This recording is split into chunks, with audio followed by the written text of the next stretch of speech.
Phonics lesson. For today's phonics lesson, you will learn about the words with r sounds at the beginning but spelled as r. R.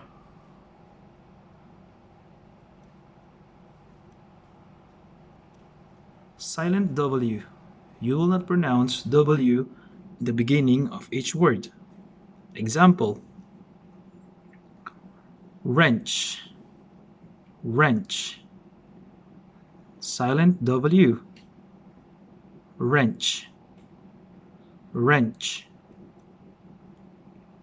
wrench. Another example: wreck, wreck, wreck.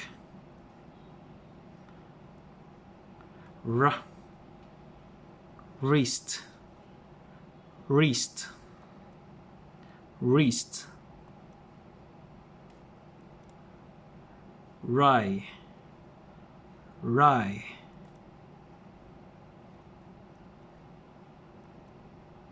Wrong, wrong.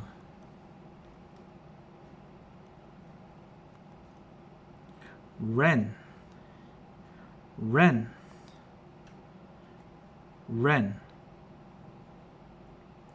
For more example, we have right, wrap, and wrinkle.